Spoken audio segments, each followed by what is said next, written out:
sharing is a really important part of the creative process. I think, I mean, you can not share and just for it to be part of you. But I think that when you share things, that's when you have the opportunity to see where it could go. Welcome to Imprint, a podcast about creating a home and life you love. I'm Natalie Walton, an interior designer, stylist, and best-selling author focused on an holistic approach to homes. Each week, I'm sharing insights and interviews about the creative process to help you enhance both your interiors and well-being, as well as provide you with the tools and resources to make considered and sustainable choices with all that you create. Hello, everyone. Welcome to Imprint. I'm very excited to welcome today's guest, who is someone that I came across her work through one of my courses, funnily enough, and I'm really glad that I did. That's what I love about creating these courses, is that you never know who you're going to meet and be inspired by you, the student. So it's been a wonderful journey. Her name is Anisa Hayati, and she is a Kenyan, Iranian, Australian artist with a background in design and fashion. When we met, she at the time was doing jewellery design. Since then, she has pivoted towards an art practice. Her artworks are amazing. I love them so much. And she is a creative through and through. But that's not where she began. She began in a very different kind of career, a very different type of industry. And so if you are someone who is perhaps not doing what you love with your life, you're maybe in a career that you don't love, I think you can get a lot of value out of today's interview. And she also shares as well, because she has moved countries many times due to her husband's work, how she manages to transform rental homes, and also her experience of doing Airbnbs, some of the tips that she's learned. She's been doing it for many years now, and she's got some really good insights and advice that she shares in relation to that too. So I hope that you enjoy our conversation. Be sure to check out her website and her Instagram feeds, which we'll link to in the show notes, because I think you're going to love her work as much as what I do. Please enjoy Anisa Hayati. Hello, Anisa. Thank you so much for joining me on the podcast today. I'm so excited to learn more about you and your story.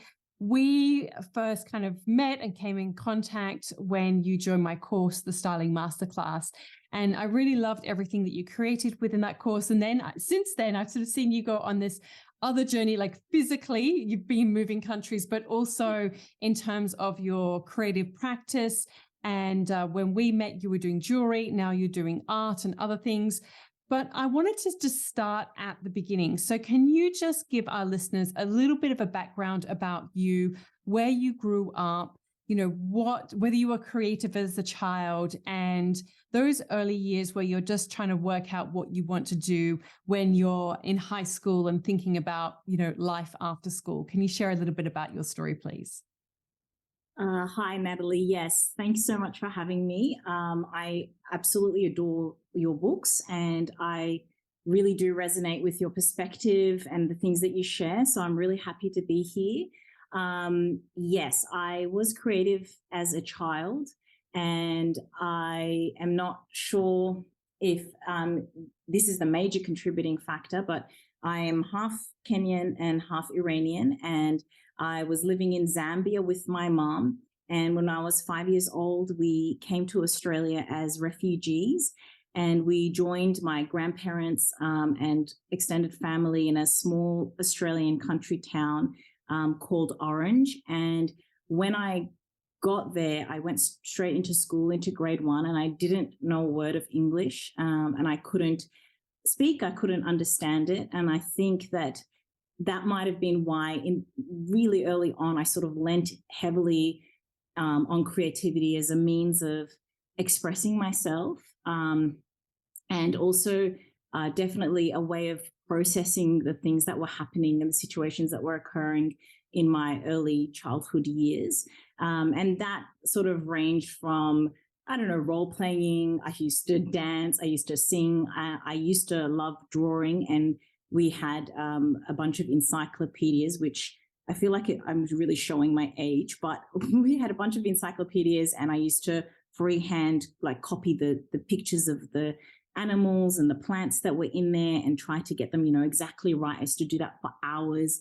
Instead of playing with dolls, I used to draw out the scenes of their interactions, so almost like comic book strips. And then when I went into high school, art was my favorite subject. I finished top of the grade for that, and I entered art competitions and won awards, and even got the opportunity to have immediate acceptance at the art program at my local university, like without having to show a portfolio. And when I was in high school was the time when I really sort of developed my love for interiors. I used to try to get as many interior magazines as I possibly could, and I'd cut out clippings and save them and dream about the types of furniture that I could have in my room. I had like most of us, I guess, had a smallish room, and it had just a few pieces of furniture in it, but I'd run around the house and steal decor items in the house and decorate my room and paint it and shift everything around in it. And my mum always jokes that she used to always find me rearranging my room whenever I had a big, like, stressful event, like an exam or yeah, so, and I still do that now. When I'm stressed out, I rearrange the whole house. It's a very calming activity for me. So I grew up my high school years in another small town, this time in North Queensland. And I didn't really know at that time the options that were available to me in creative industries, especially ones that were really financially stable or sort of viable in that way. And I just had a couple of cousins that were in the fashion design industry, but they lived in Sydney. And so because of knowing about them, I thought, I want to become a fashion designer. I didn't really know anything about the business of fashion design, but I knew that I loved illustration and I loved, bringing creations to life. And so that was my dream, was to become a fashion designer when I was 17. And so what about then, in that time when then you had to make the decision about, okay, this is what I love, this is what I enjoy doing, but what about a career? Did you then step into fashion, or what happened next? Yeah, so I went and became a pharmacist. That's what I did, what I actually did. My mum was really sort of encouraging me to put something down on my paperwork for university because I said, I want to do fashion design. I knew that if I had put down anything on that piece of paper, that it would be something that I would have to really consider instead of taking the creative path. So, but she was smart and she said, why don't you just write down one thing, anything that you could do at university. And so I wrote down pharmacy, I applied, and I really didn't think that I'd get in. And when I did get in, I was crying so hard because I knew that I had to make this decision of, choosing financial, some sort of career that has financial stability and would be had a real direct path versus, going off into the unknown, traveling to Sydney and going and, trying to find a course to do and working my way up or whatever path that would have been. And because we were in a small town and, there was no internet, there was no ways of really understanding the different professions that could have been out there for me to choose from. Because of that, I guess I decided to take the safer path. What actually happened was my mum said, look, I know you're so upset. Why don't you defer it and go away for a year?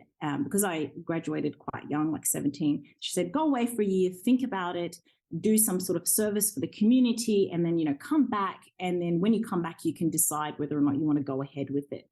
And that was kind of smart on her part, because I went away. I joined a dance troupe. I traveled Western Australia with them. We used to paint and dance at the same time. I went to Alice Springs and Thursday Island, and I got to meet Bangarra Dance Theatre, which was so inspiring. And then I went to Kenya by myself for 4 or 5 months, and those experiences are quite eye-opening.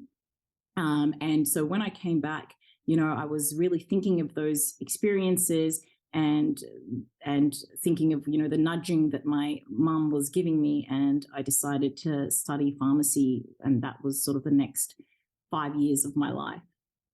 Wow. I mean, that's amazing. And what were you thinking though? Were you thinking that, I'll do pharmacy to kind of get some money behind me and then I'll go back to this other thing?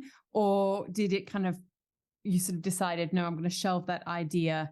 I'm just kind of curious because I think there's such big life decisions that you have to make, and what you're listening to, which part of like your knowing or your brain or your fear or whatever it is that you're listening to. Yeah. I think I am I'm a very logical person. So despite the very strong feeling of, knowing that eventually I probably would have really disliked being in pharmacy, what my mum was saying I knew was logically probably the right thing to do. And she, kept telling me, look, you can go do pharmacy and then, you'll have the money to be able to fund the creative projects that you want to do, instead of going down this creative path and not really knowing whether or not you're going to be able to sustain yourself. And I think, I don't know, I've got mixed feelings about it, because I feel like and having a background, like a cultural background, I'm half Iranian, like I said, like that, and also having a refugee background, financial stability is such a something that's really highly considered when you're making a choice. And there was this joke even when I was growing up that if you were Iranian, that you would either become a doctor, a lawyer, or an engineer. Like that was kind of it. And so, it was difficult for me to think of doing something creatively that wasn't going to give me that stability. And I think that at that time there was kind of a misunderstanding of the value added by creative professionals. It was kind of seen as more of a hobby. So that was kind of what my mum was suggesting. Was like, you can go and make money and then you can pursue your hobbies. But I have a better understanding of that now. Yeah. And I mean, I can relate to that on so many different levels. I mean, it's different, cultural background, but my mum is Eastern European and it's a very similar thing. And I've got a friend who's Iranian and she became a dentist. So I get that as well. So then what happened? So you went on to do pharmacy, but obviously when I met you, you were doing jewelry. So fill me in. Yeah, Fill us all in. Okay. All right. There's literally like 20 years of gap between that. So I don't know how much you want to know.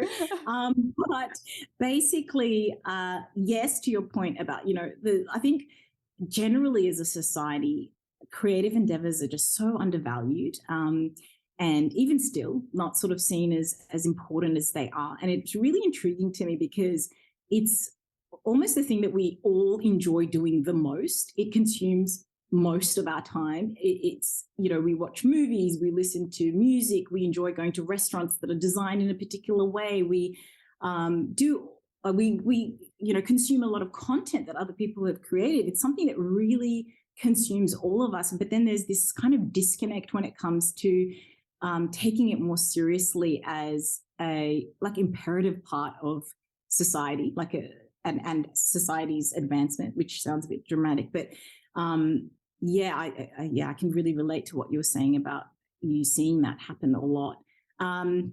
So what happened was then I went to finished pharmacy. That took 5 years. I became registered, and about 6 months into that, I was dying. I needed some sort of creative outlet. So I went to the TAFE and I enrolled myself in a 6-month full-time design course. But I did continue working full-time at that time because I had been married already actually for 2 years, and we needed the money. I was the sole financial provider at that time for me and him, and he was studying. So I took on that design course as well as sort of working full time. And then after that, sorry to interrupt, but what sort of design was that? Was that interior design, graphic design? It was actually a general design course because I didn't know exactly what I wanted to do. And after I finished that 6-month course, I decided, okay, now I either want to do fashion design or I want to do interior design. And I, at that point, really, really loved interior design and thought that that was probably the path that I wanted to take. But when I went to the open days, the full-time workload for interior design was very high, and I knew I needed to keep working. So fashion was sort of the alternate option, which allowed me to work full-time and study full-time. So I would go to TAFE. So I did fashion. So I went, to TAFE from, I don't know what it was, 9 till 2 o'clock in the afternoon when they finished. And then I'd go off to the pharmacy from 3 till 8 p.m. And then I used to work every second weekend, like 10-hour shifts on Saturdays and Sundays to maintain my full-time hours. And yeah, that's what I did for 2 years. Wow. And then when I finished fashion design, I made a capsule collection, and I went to Sydney, store to store, showing them my lookbook and trying to sort of, get into stores there. And I had some interest, and some people were even keen to order. Some people were like, circle back in a few seasons' time. We want to see whether or not you're going to actually stick around. Yep. And about 2 weeks after that, the global financial crisis occurred. Oh, no. And basically, all the stores that I spoke to, a lot of them, unfortunately, literally shut down. And then some of them turned back and said, look, now can you circle back in 4 to 5 seasons because, we can't take on some fledgling at the moment. And so, yeah, my timing was an epic fail. But, I learnt in that process that I actually hated it. I really enjoyed the process of developing, designing and creating the designs, but everything else that was associated with it, my interactions, just the whole feeling around it, I really didn't like. So it was a really interesting lesson for me. It took a few years, but yeah. It's like that thing of hindsight, isn't it? It's like, in retrospect, we can see the value in the lessons, but in the time it can hurt and sting and you feel like licking your wounds. Oh yeah, it was quite devastating. I mean, part of it was devastating because of what happened with the financial crisis, and I couldn't see where it could have gone. But also part of it was like, oh my gosh, I'd been pining for this for so long, and then when I actually did it, it just wasn't what I thought it was going to be. So and then my husband had finished by then. He was working, and he was studying international economic development. So I knew that we were going to be going overseas. And funnily enough, pharmacy is not that transferable to especially Southeast Asian countries, because you can just sort of go into a pharmacy and get whatever you want. It's not really a regulated profession here. So I went to uni again, and I did my master's in international public health, thinking, okay, we're going overseas and this can be something that I can do there. So I did that while continuing to work, and that sort of landed us. By the end of that course, we were by then in Jakarta, in Indonesia, and we stayed there for 4 years, and then we went to the US. And by then I had 2 kids. I'm under 3 years old, and I wanted to be with them at home full time. So I decided not to sort of go to work, and I stayed home. And when you're a creative, I think probably your listeners can relate to this as well, is that you pour a lot of energy into your space, your home, and being overseas as well. You want to make your living space feel really special and, enrich your daily life. And being in contexts where you're not used to makes home so important. I feel like it takes a different type of energy to live outside of like the parameters of what you're usually used to, and it's a different type of energy you need to face the day, and it's kind of exhausting in its own way. And so home is somewhere where you really need to recuperate and feel like you're connecting with yourself. Yeah. Yeah, so yeah. No, I completely. I mean, I think that's such a huge thing. And I think it's something I've definitely noticed. People who live in other countries to where they were born or where they were raised, and they don't have that sense of familiarity. It's like your home becomes heightened, the experience that you want to have in it, because you don't have that safety or that sort of comfort of, home, like in quotes, in terms of what it was. And so you're having to create that for yourself. And I think it becomes really important to create that type of space. So yeah, definitely can understand that. And so then when did the sort of the jewelry making, I guess that's when I met you and you were sort of immersed in that. And we'd love to know, then sort of, I guess, curious, why you took the course at that particular point as well, and how it helped you in the next chapter of your creative life. Yeah, I that time of my life, I just had my third boy, and we had done so many different projects and adventures, but I hadn't really honed back into connecting to my artistic side. And so there was another mum that was living close to me in the US, and we were quite good friends, and we decided that we wanted to do something that was creative, and that was some sort of business that we could do while we were at home with the kids. And so we decided to do jewellery, because that was something that she had had experience in, and I really didn't care what it was. I feel like I'm like that all the time. I'm like, whatever creative thing it is, I'll be a part of it. So I was like, yeah, cool. I can take photos, and we can I can set up an Instagram, and I can do that side of things, and you can do the back end sort of things, which she was really good at. So we did that for several years, and back then Instagram was really great for a small business. You had all these eyes on you, and if you posted, it really easily converted to sales. So it was a really different type of time. I think now you really have to work very hard for that, but back then it was pretty easy in that sense.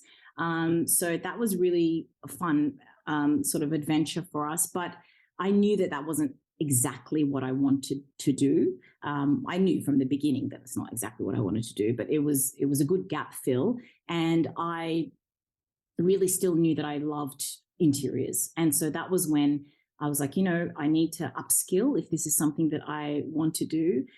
So that's when I found, I think I was following you already for some time, and you offering that course. And I really, again, resonated with the things that you're saying about the importance of home, and its value, and the reasoning behind it. I feel like you explain it so well.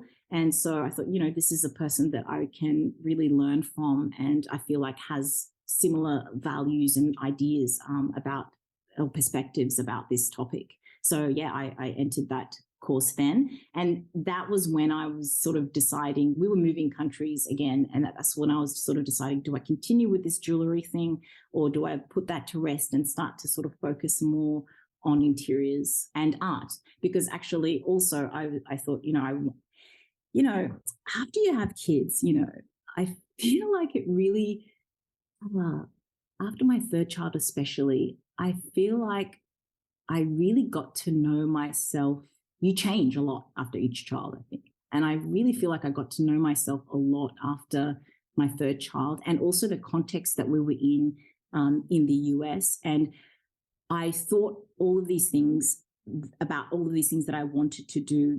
I had this, they talk about aspirational or fantasy self. There was all of these things that I thought about myself, things that I wanted to be, but then I wasn't actually doing the action to be those things. And one of those things was deciding about leaving the jewellery thing and actually pursuing what I wanted to pursue, which was creating art, because I knew I was an artist at heart.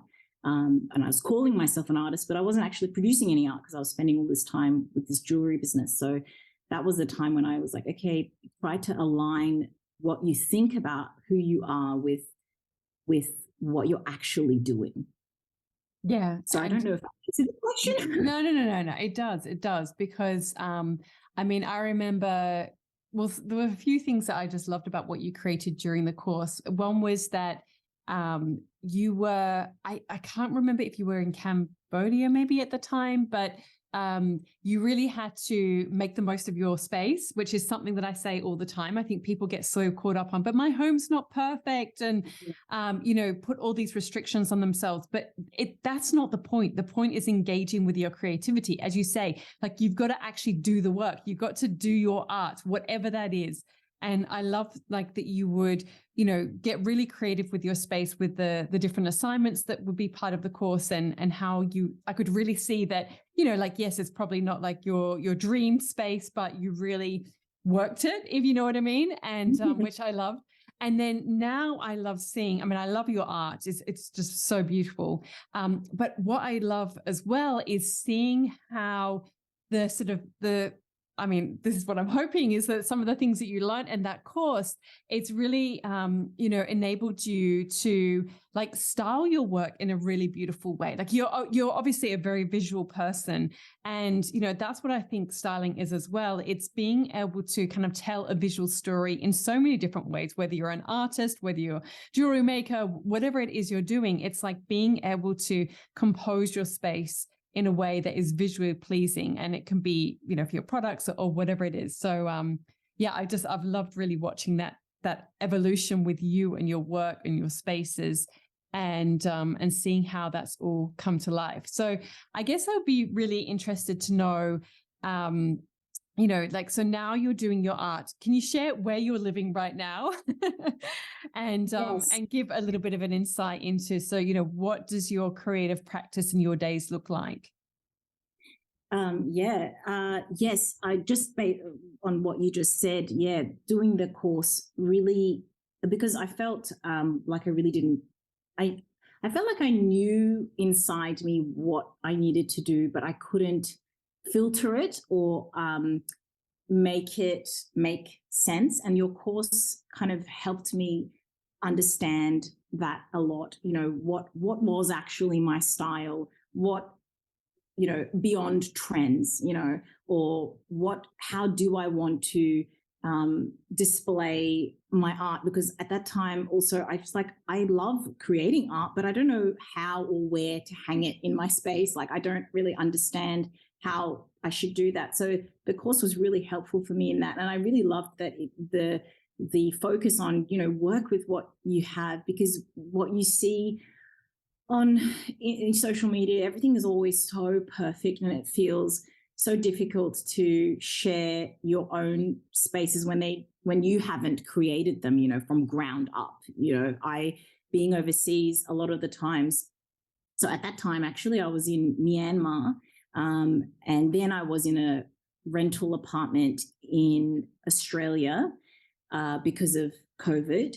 And so, when you're renting, you can't necessarily have the perfect space to do things. So you really have to figure out what angles and what you can crop out, and where you should, position things to try to make it feel a particular way.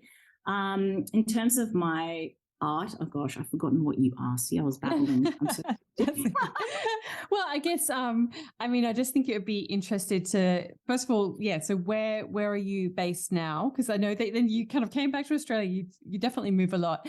And, what gives a little bit of an insight into your practice in terms of, like, how much time do you spend creating your art at the moment, and what are you working towards? What's your kind of goal right now as well?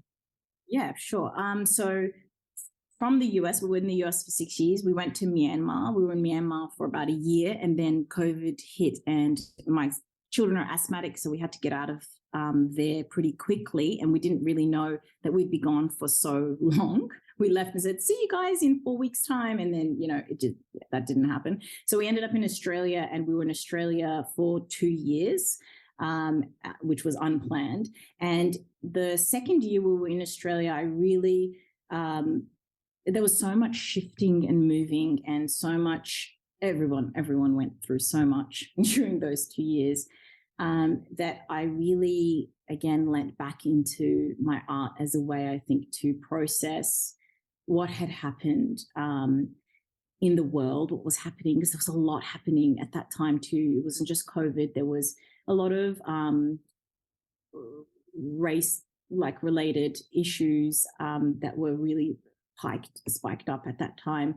And so I again sort of lent into my art as a way of processing those thoughts and expressing myself, and just finding a space where I could really get away and meditate, I guess.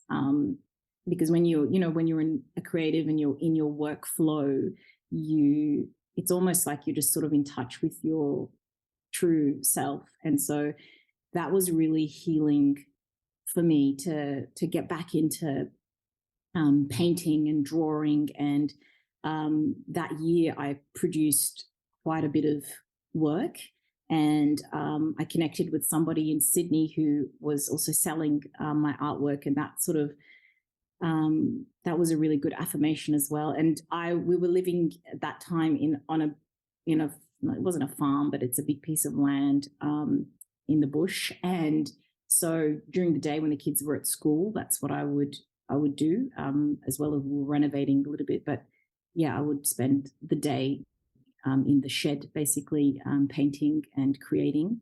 And then we moved to Cambodia. That's now about 8 months ago.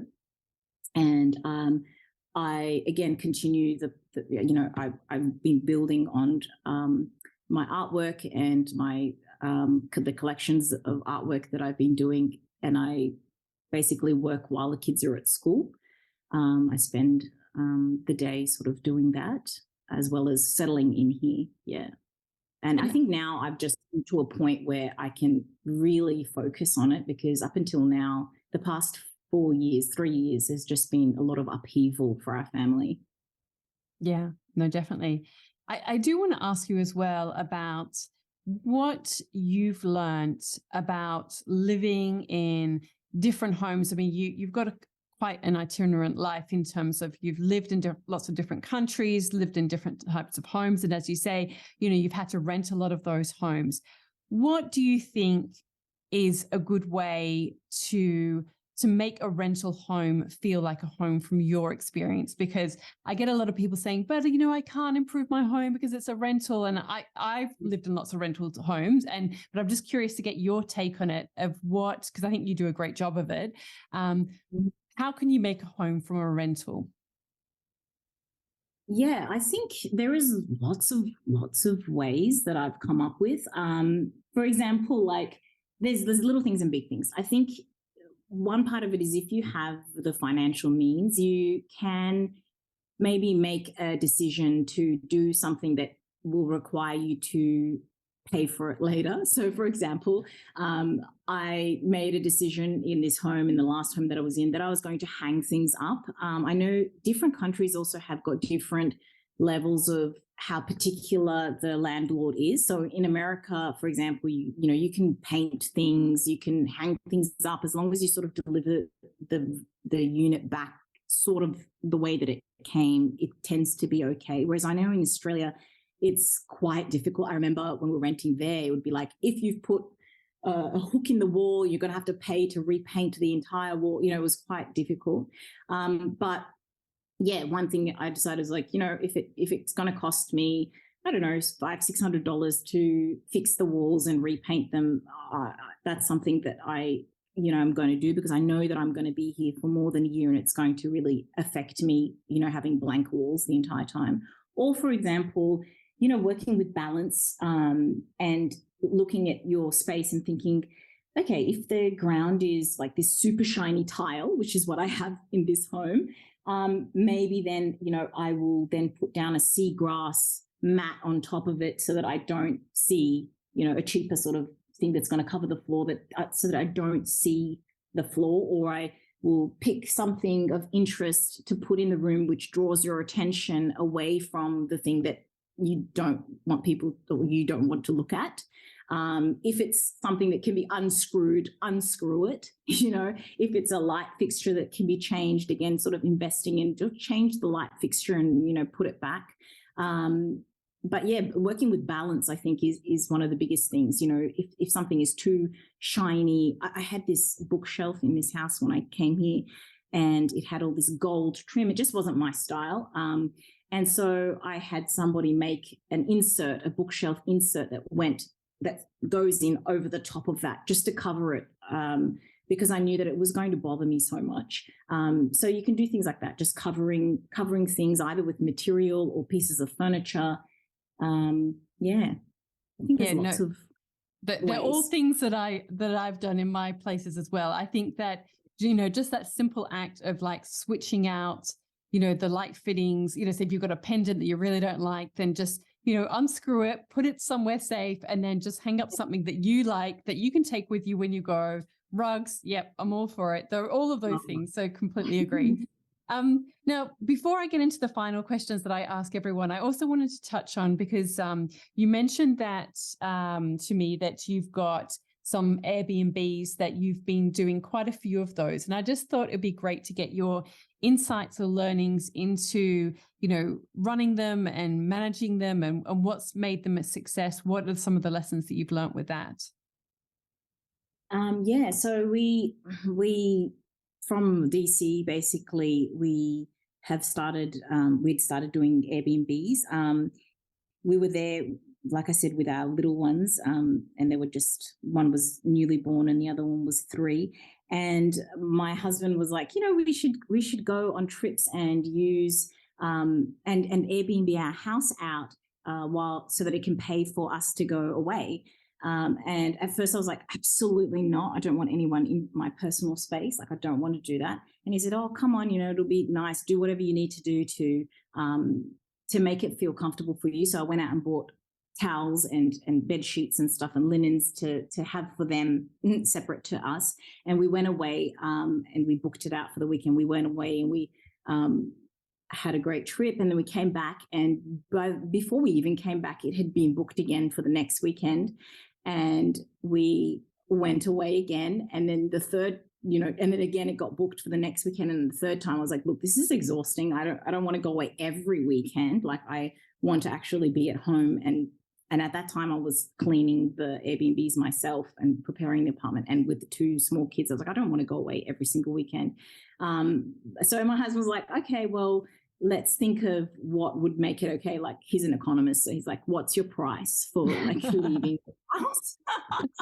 And I was like, no price, I don't want to go. He's like, okay, think about like maybe you have a goal, like you want to get a laptop or an iPad. I was like, I don't want any of these things, I just want to be at home. And then he's like, come on, there must be some price. And I was like, okay. And I said this ridiculous amount of money, which at that time would have paid for like 2/3 of our monthly rent. And I was like, surely it's not going to work. So I said that, and I said, I don't want to clean anything, so we're going to have to, hire a cleaner. He said, okay, fine. And he listed it at that price, and it took a little bit longer, but like a week and a half later, someone booked it again. And I was it was shocking to me. But back then, that was when that was about 10 years ago now. So I think because of the way, I think obviously it is actually a contributing factor, because of the way that the apartment was furnished, I had quite a minimal aesthetic back then. And because Airbnb was kind of fresh at that time, when you went looking for places to stay on Airbnb, they were people's homes and they literally had gone on holiday. So when you saw photos of their houses, the bed you could tell someone had slept in the bed, and there was stuff lying around in their photos. And, it just didn't look sort of designed or almost like kind of more like a hotel. You really could tell that you were staying at somebody's home. And I think the aesthetic that I had when you photographed it, it actually looked really good. And so I think people were willing, we found this sort of niche market where people were willing to pay that little bit or a lot extra to stay in a place which felt more designed, well designed. And so at that point, we realized that we were, onto something. And it's a big story, but I'll try and keep it short. But basically, we then moved out of that apartment. We moved into a home, and we continued renting that apartment and Airbnbing it out full time.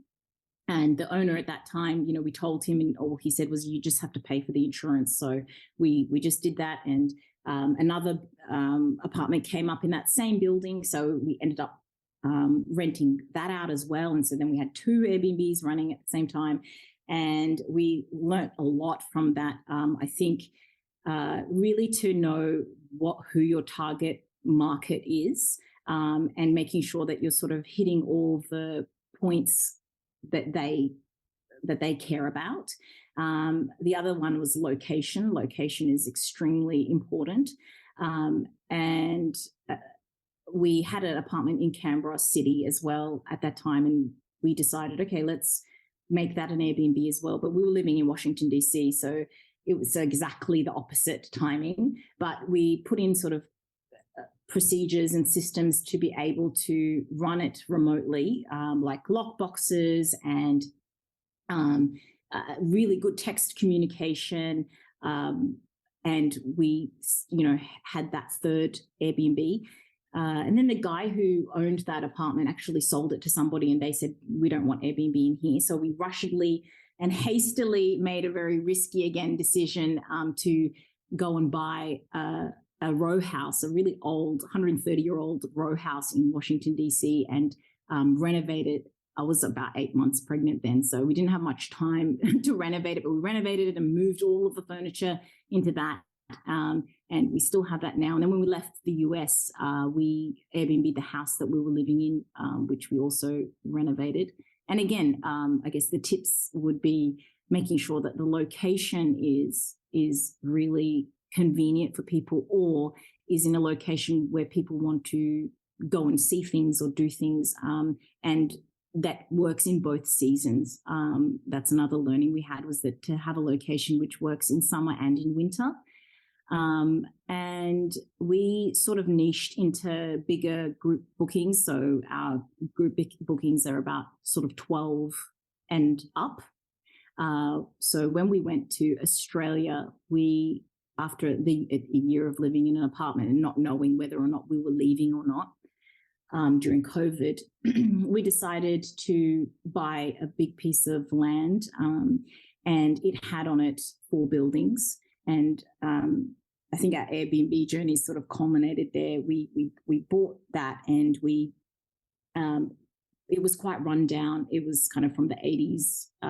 It had one building was already a weekender, and then the other building was the cottage, which the owners used to live in, and then next to it was a shed. And so when we went there, we knew it was a lot of work to sort of fix it up to a point where we knew that we could get continual bookings. But the location was fantastic. Again, good in winter, good in summer. It's around activities which people want to be a part of.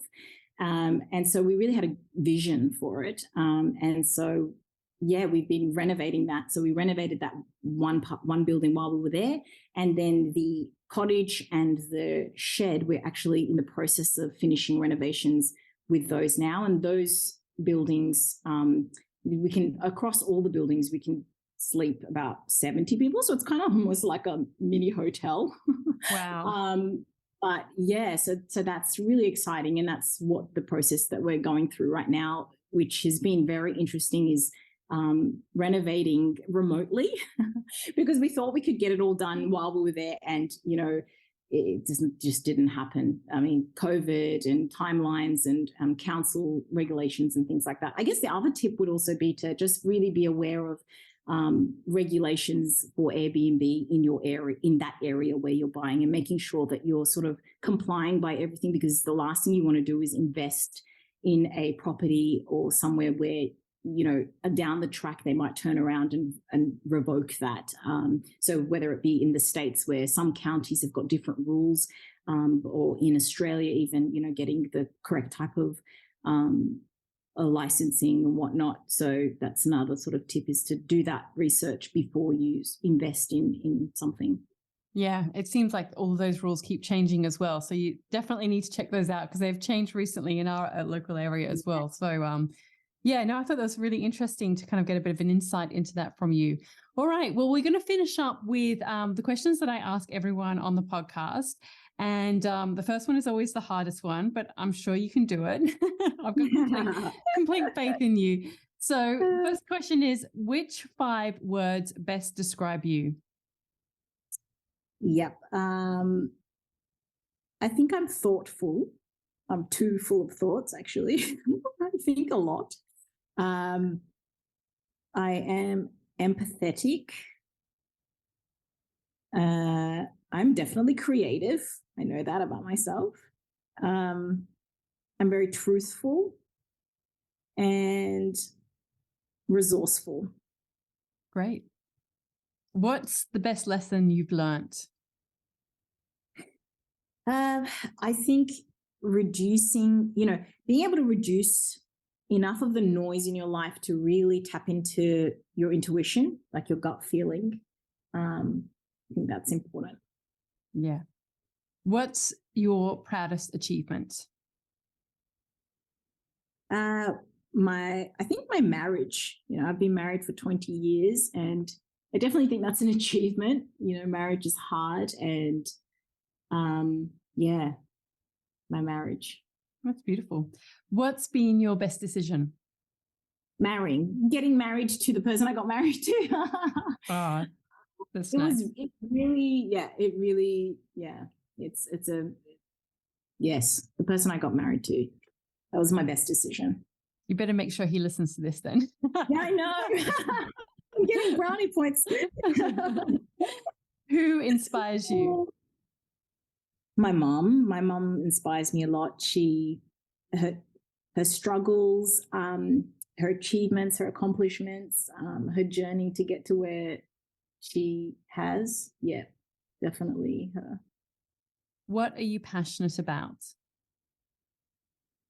Creativity. I am so passionate about creativity in any of its forms. Yeah. What would you say to this is not one of those questions, but I'm just curious. Yeah. What would you say to somebody who is, maybe they're still working in the pharmacy, but they've got that kind of whisper within that, they want to be creative, but they're not sure if they can make something of it. What would you say to that person? I'd say do what you can with the restrictions that you have, whether it be time or, whatever the constraints are. Do whatever you can, whether it's, rearranging a shelf in your house, or whether it's, putting on something pretty and taking a photo in it, or whatever you can possibly do in the time that you have. And it doesn't have to necessarily be your dream thing that you want to do, but I think it can become very mentally challenging for someone who's creative to not have some sort of outlet. Even for myself, like I am an artist, but sometimes I just don't have the time or the space to paint the things that I want to paint. And so instead I love fashion still. So I will put on something and I will take photos in it. It's fast. It's much faster for me to do than painting. So I've got some creative outlet, and I'm not as invested in it because, it's not my pure passion. So it's something I can quickly do and share. And I think sharing is a really important part of the creative process. I think, you can not share and just for it to be part of you. But I think that when you share things, that's when you have the opportunity to see where it could go, and whether or not you like it. You don't want to be like this pharmacist for the rest of your life and not having even tried to do something and then see whether or not you even liked it, which is what happened with me in fashion. So yeah, that would be a real shame not to just try and share and see how you feel about it once you do that. So good. I agree completely with what you say. Back to the questions. I'm just curious to get your take on that. What dream do you still want to fulfill? We're just settling now. So I think looking at my calendar, looking at my days and weeks and ahead and seeing a creative practice that has that's more defined. So I guess, knowing that I'm going to produce artwork in the morning and in the afternoon, I'm going to do interior design work. And that's what my days will be filled with. I'm sure you're going to make it happen. I can see it definitely. And I look forward to following the journey of it as well. What are you reading? I've just been reading The History of Art Without Men. Oh gosh, I can't remember the lady's name. I've just been reading that. And if I don't know if you've read Big Magic. Yeah, it's great. Yeah, I think that's a fantastic book for someone who is a not closet creative, but someone who's sort of doing something that maybe they don't want to be doing and have that creative inkling. I found that book was just, fantastic. Yeah, it's the audiobook's really good of it as well. I've read both. Well, read it and listened to it. And listened to it, yeah. Yeah. What are you listening to? Do you listen to podcasts or audiobooks? What do you like listening to? Yeah, I used to listen to a lot of audiobooks, but I stopped now. I've been listening to a lot more music. But yeah, I like listening to podcasts. I listen to your podcast. I love it. And yeah, I usually get obsessed with one song or one artist at a time. And, they create that mood, help me get into that creative flow. And so I sort of obsess over them for like 2-3 weeks and then I change. So who are you listening to at the moment? At the moment, there is this artist called Gabriel. I don't know how you say his name. Gabriel Garzon, maybe Gabriel Garzon. He makes interesting sounds and it's music, but it's got an interesting sound to it, and it really evokes emotions within me. I think he sings in Spanish as well, but I don't really understand. But the feeling of the music really helps me get into flow. Yeah, we'll have to get the details off you, and we'll put it in the show notes. Sure. And finally, what piece of advice would you give to your younger self? Reflecting on what I just spoke about today, I really believe in the importance of process. I guess, despite all of the pain points that you might go through and all of the sort of what ifs, now, thinking about looking back, what we go through is so pertinent to who we end up becoming. I don't know if I would really say anything to my younger self. Maybe I'd say, don't be embarrassed of who you are. Yeah, I don't know. And maybe you embrace the journey because, like you say, all those pain points are just part of the process, aren't they? Yeah. That's what life lessons means, right? Yeah, no, definitely. All right. Well, you have to just go through things to understand, who you are and what you believe. And yeah, there's no shortcut. That's right. Well, thank you so much for joining me today. We had a few technical problems, but we got through it. Fingers crossed, everything is recorded beautifully. I hope so. But I really appreciate your time. We're going to share links to your Instagram feeds because I really want everyone to check out your artwork. It is so amazing, so beautiful. How would you describe it? Like, how would you describe your art? Okay, I think it's kind of in two categories. One is I do a lot of large scale abstract work, which is sort of inspired by the environment. It's inspired by nature. It's very textural and layered and organic. And I try to sort of explore the tensions between sort of nature and technology and human advancement. That's one sort of category, and then the other one, which is a collection that I'm completing now, is more about exploring identity, about appreciating beauty, but also complex feelings that we go through as humans, and trying to sort of capture that in expressions. And that's another sort of type of art that I've been making, and I'm really excited about how I'm looking into making prints of that available soon. Those two categories, I guess. It's hard to, it's nice to talk about what you're inspired by in art, and at the same time, you don't want to take away the magic of the relationship that the viewer might have with that piece, because what you're thinking or feeling when you're making something might be different to how someone perceives it. So I guess my aim is that the art that I produce is sort of asking the viewer to see how they're feeling when they see it, and to make that connection themselves with the piece. Yeah, no, love. Well, really well said. Where can people find you if they want to check out your art or check out your interiors, the homes that you create, all of the things? Sure. You can find me on Instagram at Anisa Falonia. That's sort of my art, and some what I call procrastination portraits. So I take some fashion photos in between, and then Delight Upon Delight is the space where I'm sort of sharing interiors things, and I've been sort of looking at how to share the backstory of how things come to be in the context that I'm in right now, which I think is kind of interesting because it's a bit different to going to the shops and just buying something. There's a lot of interaction with makers and things like that. So I've been trying to capture that. And I've also been dabbling, I just last couple of weeks ago, dabbling with YouTube, because I think that that's kind of a better space for me to be in, maybe to be able to sort of tell a story in a longer format. Instagram is a bit fickle in the sense that you can't really hold people's attention for too long. So also on YouTube, which I'll give you the link for.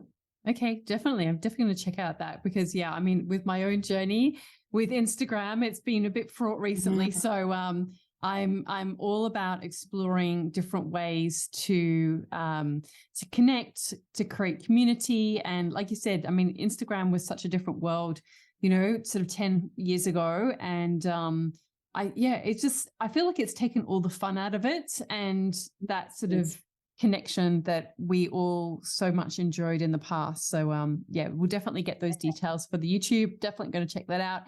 Thanks again. Yes. And I'm really happy to have been able to learn more about you and your amazing work. So thank you. Oh, thank you so much, Natalie. I really appreciate you having me on.